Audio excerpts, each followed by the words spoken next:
Kingdom Day! Animal Kingdom! Hi! Black, go! Scan and then put your finger. Finger.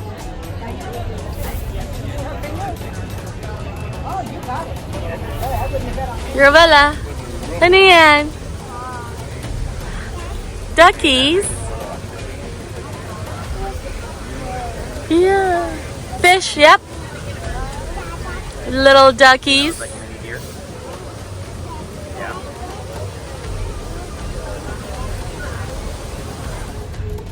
Africa.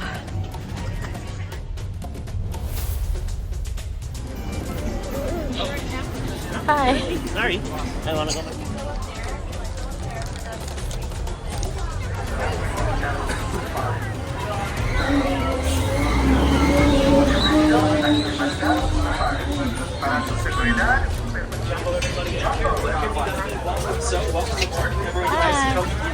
Jonathan, come over. John, come. No, that's our group. That's it.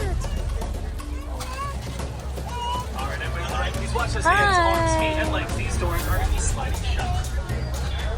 Anyone? Oh, great, me too. It's awesome. Just kidding. Actually, got a couple of safety rules before we get out there. Just make sure we are staying seated with those hands, arms, feet, and legs inside the truck at all times. Also, for the best possible animal viewing experience, also highly recommend we try noise to get their attention. You're probably going to run away from the truck. Say bye. Quiet, they'll get pretty close Bye. to us. Now, we're going to be starting our adventure. That's the stripes on their back legs. However, their closest living relative is not a zebra. Does anyone know what it is? It is a giraffe. The okapi is the only living relative of the giraffe. We know that because the okapi and the giraffe have a very similar skeletal structure, especially in the skull. They both also have a very long prehensile tongue. What prehensile means it can grab these on the reserve, weighing upwards of about 3,000 pounds. Black rhinos are mostly solitary animals. They can get pretty territorial with each other. Now, how do we tell apart the black rhino from the other species of rhino here? The rhino over there, over there. At their lips. Black rhinos are also known as the hook-lipped rhino because they're prehensile upper lip to grab vegetation. While white rhinos have very wide lips used for grazing. Oh, look at the rhino. Ahead of us, you can see this lighter colored antelope with no horns. Those are female greater kudu. Now, I can tell these are females because only males have horns. There's a picture of a male on your animal spotting guide above you. The male's horns can reach about 6 feet in length.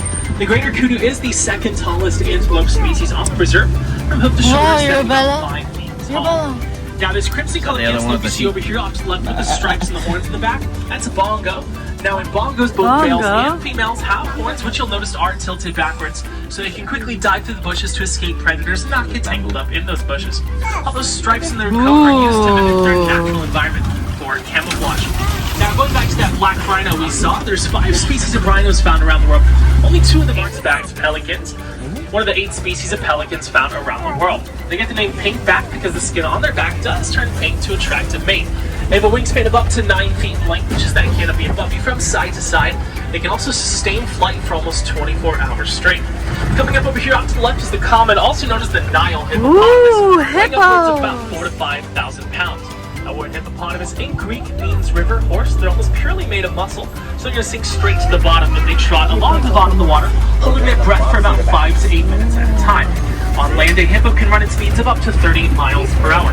They're going to spend most of their day down in the water, usually coming out around nighttime to do a lot of their grazing, where they can eat up to about 90 pounds vegetation one night. They also have a very powerful bite, being able to extend their jaws almost 180 degrees. Now, they can get territorial and aggressive even towards humans, but as long as you stay out of their way, they're going to stay away from you. Also, does anyone know what the closest living relative of a hippo is? Only 2 people have ever gotten this right. It's actually going to be the whale. What? Now, over here off to the left is going to be the Nile crocodile. Crocodile? An average length of 16 feet and an average weight of 500 pounds. They're what we call ectothermic. You might also know it as cold-blooded. Basically, that means they have to use See the crocodile, Abby? to regulate their body temperature. City crocodiles you see sitting on the bank with their mouth open, maybe trying to push all the hot air out of their body to cool off. There's another one? Like we do. On the flip side, the crocodile's too cold. They're going to sit with their back towards the sun to cool down.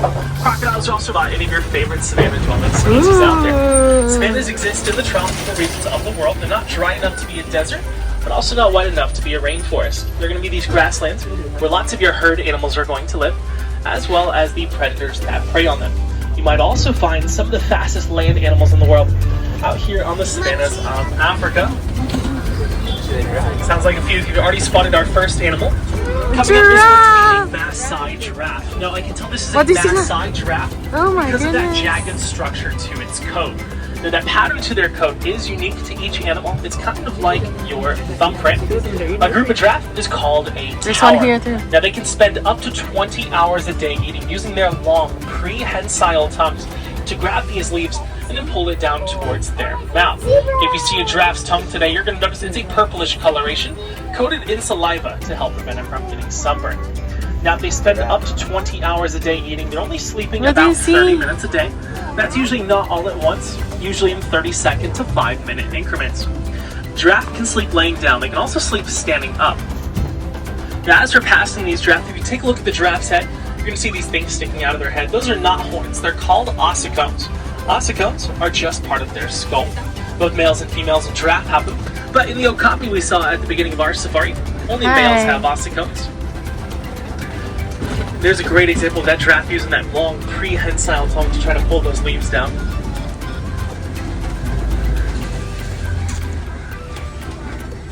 What is that here about a giraffe? So for a baby giraffe, it is quite the rude awakening to the world. It is a 6-foot drop straight to the ground. A lot of animals out here on the African savanna have to be able to learn to stand and run very early in life to avoid predators. For example, with the giraffe, it can be anywhere between 15 minutes up to an hour after they are born. There's the grevies. This one coming up off to the right is going to be the mountain zebra. Most agile and best climbers of all the zebras. But I'm going to talk more about zebra in a little bit. I want you to look off to the left in the back. Behind these rocks, you're going to see the African painted dog, also known as the African wild dog.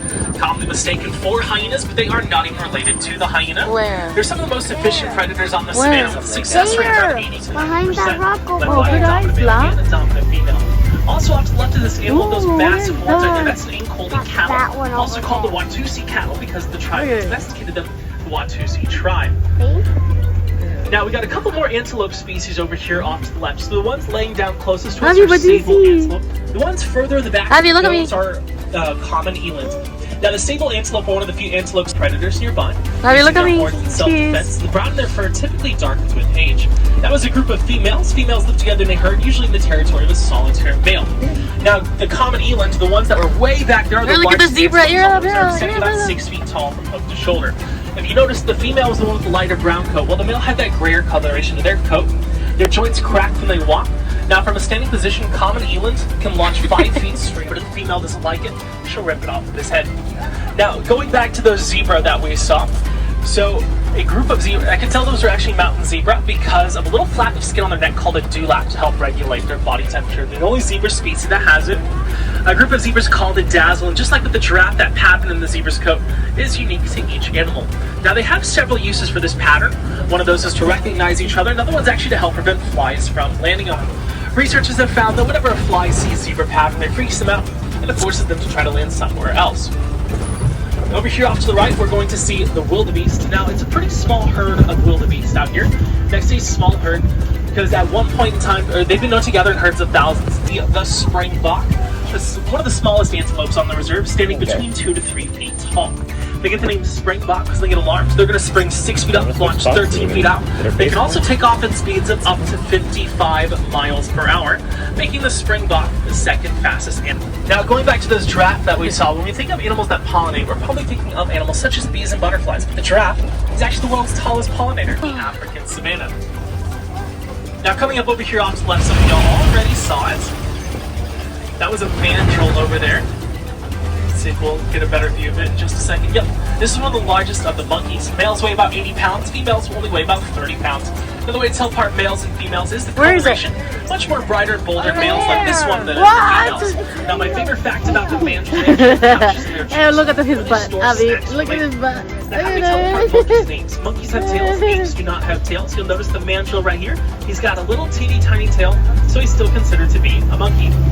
Now, coming up over here off to the right, we'll get a better view of them in just a second. A cool monkey? It's going to be the largest land mammal in the world, weighing several tons. This is going to be the African elephant. Now with elephants, we can kind of tell how an elephant is feeling based on what those ears are doing. You see an elephant's ears flared out, that means that they're probably upset. Good idea to stay out of the way. But if they're flapping their ears, probably just trying to cool themselves off, kind of like using a really large fan. Large blood vessels in those ears, so as those ears flap, it cools down their blood and their body temperature. Now the way elephants keep cool is by throwing mud on their backs to protect themselves from the sun. That trunk of theirs has about 40,000 muscles inside of it. That's will swing in any direction. Is it? That sometimes happens whenever a baby elephant is born, is they don't know. Oh, it's not cool, huh? So to protect that baby from the sun, family group will gather around throwing mud on their backs, basically a little baby shower. Now, unfortunately, a lot of the animals we have seen so far today on the reserve are losing their habitat due to human encroachment. So that's going towards farming and mining. So that mining is for a substance called coltan. Coltan is found in a lot of your electronics, like your cell phone batteries and laptop batteries. So by recycling your old ones, can actually help protect habitat for animals like the elephant. Now, because of their habitat loss, lots of elephants are going to places where they're not supposed to go to get food, like people's farms. Now, farmers don't like that. They've been trying to figure out a way how to coexist with these animals. So they reached out to us for help, and we found an interesting solution that elephants are afraid of bees. African bees are very aggressive animals, and elephants have very sensitive skin, so they don't want to get stung. They also don't like that buzzing sound. So what we did is we lined these farms in Africa with beehives, so whenever the elephants got too close, the bees chased them away. Not only does that protect the farmers' crops from the elephants, protects the elephants from bee farmers, the farmers can also make a profit off the honey found in the beehives, and it helps out bee populations. It's one of many projects that the Disney Conservation Fund is involved in. Now, elephants live in what's called a matriarch society. That means that the females are in charge. The top female, the matriarch, is usually the oldest in the herd. She'll be the one leading them to grazing grounds and watering holes, making some of the same ones that she's been visiting since she was a baby. While the second in command female, who's also usually the second oldest, she's in the back of the herd keeping everybody together. Now, besides habitat loss, unfortunately, one of the greatest things affecting elephant populations is poaching. They're poached for the ivory in their tusks, and at the rate they're getting poached, they could disappear in the wild for the next few decades. Some researchers out in the wild have even been noticing whenever they got close to certain groups of elephants, the elephants would try to hide their tusks from them because the elephants have started to figure out that's why they're being poached, is for those tusks. Ooh. The water. Now coming up over here off to the left, we're going to see the greater flamingo, which is the tallest of the 6 flamingo species in the world. Ooh, flamingos, flamingos, flamingos! Light pink flamingos. But when they are born, they're not born that pink color, they're born a grayer coloration. It takes about a year or two after they're born for them to fully turn pink. So how do they do it? It's actually from the beta keratin found in their diet, which is mostly named for a flock of flamingos. It's called a flamboyance of flamingos. They can sometimes gather in a flock of flamboyance of up to about 1 million flamingos. Now they have specially designed beaks used to filter out all the water and keep that food that they're trying to eat. Kind of like whenever you use a strainer to cook a pasta. That's kind of how their beaks work. Is that cool? Yeah? Is that cool?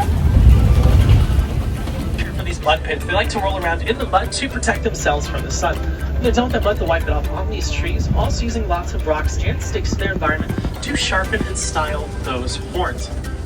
Kada man natakod mulat pag makita man sa langaw. Now, they're also the more social of the two rhinos found in Africa. Another name for a group of rhinos is called a crash. Now, rhinos are nearsighted, and at nighttime their eyesight's pretty poor, but if you watch the rhino's ears, you're also using a really good sense of smell. Now, there's 2 subspecies of the white rhinos. The one that we're seeing today is the southern white rhino. The other subspecies of white rhino, the northern white rhino, has a pretty sad story. About 6 years ago, they made headlines around the world when the last male northern white rhino passed away. Now functionally extinct, there's only 2 females left in the entire world. Oh my gosh, that's not good. Now coming up over here on Oh, cheetah. cheetah! Speeds of about 60 to 70 miles per hour in about 3 to 4 seconds. Actually, just 3 steps, they can hit 40 miles per hour. They can only keep that speed going for a couple hundred feet before they tire out. They cannot fully retract their claws. The only cats that can't do that. It's kind of like cleats on an athlete to help them run up to those really fast speeds. There's 3 of them. Their tail is very large and muscular, which they'll use as a counterbalance so they can quickly change direction and capture their prey. Now, cheetahs can make lots of different vocalizations. Is that cool, cheetahs? Chirp, but they cannot Can I roar. see it? How come a cheetah cannot roar while an animal like a lion can roar? There's a special bone in the jaw of lions that allows them to roar. There's some more door. And 2 another more. name for a group of cheetah is called a coalition. Collation. Now this animal crossing the road ahead of us because they don't have horns. Only males have horns. Now they get the name water buck. Their fur is very oily. They like to live near a large body of water that they can quickly dive into to escape predators. You also might notice the white circle around their backside, which is actually used to help spot each other in case they get lost in the jungle. Kind of like all the matching t-shirts you see at Disney. Lion! Lions. A certain Disney movie might tell you that the lion sleeps tonight. They actually rest anywhere between 16 up to 20 hours a day. They're crepuscular, which means they'll be active during Both the are twilight huge, hours. lion They'll Avi. also come out at nighttime to do a lot of their hunting. Reason for that is because at nighttime their eyesight is 6 times greater than it is during the day. During the day, it's very similar to ours. Now it's the female lions who do all the hunting, while the male lion's going to sit back to protect the cubs. Why aren't they attacking us? Lions' roar can be heard up to 5 miles away. The darker mane of a male lion, the older it is, most likely the dominant. Then there's one. no Pride. screen. I just Now, realized if they there's no lived in the screen. 1900s, They could there come were and attack us. 100,000 They lions got a in the moat wild. around it. So they're on an island, literally. Can you hear them?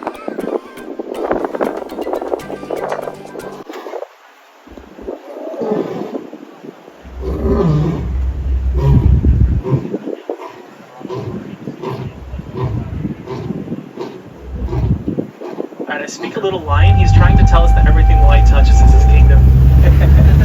Now, as I was saying, there was 100,000 lions in the wild, but unfortunately today, due to things like habitat loss, poaching, and the exotic pet trade, there's now less than 20,000 lions in the wild.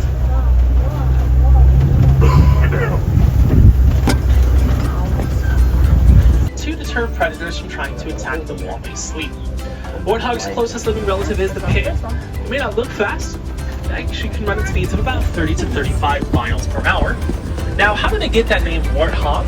Well, it's actually from the warts on the Is that a piggy? faces of the males, and those warts are used to cushion the blows whenever they kind of get territorial against each other. There's more on the right side left. And over here off to the right, you're going to see the world's largest bird. Ostrich! That's an ostrich. Ostrich! Now, these are both females right here, and I can tell that because of the coloration. About 3 pounds, they are the equivalent of about 2 dozen chicken eggs. They are strong enough that the average human could stand on top of one and it wouldn't break. It takes about Which 40 animal days for is those that? eggs to Ostrich eggs. hatch. Ostrich. Now, one of the most common myths I hear about ostriches is that they stick their head in the sand to avoid predators. They don't do that. They would not be able to breathe if they do that. Normally what they do, if there's predators close by, they either crouch really low to the ground or they're going to drown. Now, they're very playful animals. Through that playfulness, they establish dominance in the group. They're also very skilled climbers. They have a 4-chambered stomach, so they spend a lot of the day grazing. Animals with 4-chambered stomachs are what we call ruminants. 1995, Disney Conservation Fund has raised over $125 million to help animals around the world. It doesn't matter how big or how small a donation, Disney will match dollar for dollar what you donate. For more information about them and some of their projects around the world, head to their website. But if you'd like to donate today, just check out either merchandise locations or quick service restaurants throughout the park. But friends, probably one of the best ways that every single person on this truck can help these animals is by never cool? purchasing wildlife products. Yeah. There's ivory in them, cheetah fur coats, crocodile boots. Please do not buy things like this. I promise you, those animals need it more than you do. Now, if you're looking for animal encounters today when you get off the truck, head over towards the Gorilla Falls Exploration Trail for a few more African animals you might not have seen on the safari. Want to see some Asian animals? Head over towards the Maharaja Jungle Trek, which is located over behind the Cali River Rapids. To make the most of your day here at Animal Kingdom, I definitely recommend doing all the animal stuff first before they all go to bed. See, that's Now, why friends, if we you'd are like to here support us early. today, my name is Parker. Because they are so Here at active. Harambe, We saw so I'd all like of to say them. goodbye. So instead, I'm going to get the Swahili phrase Kwaherini, which roughly translates to go well. So from all of us here at Harambe, go well, go wild, and have a great rest of your day here at Disney's Animal Kingdom, or wherever your next adventure might take you.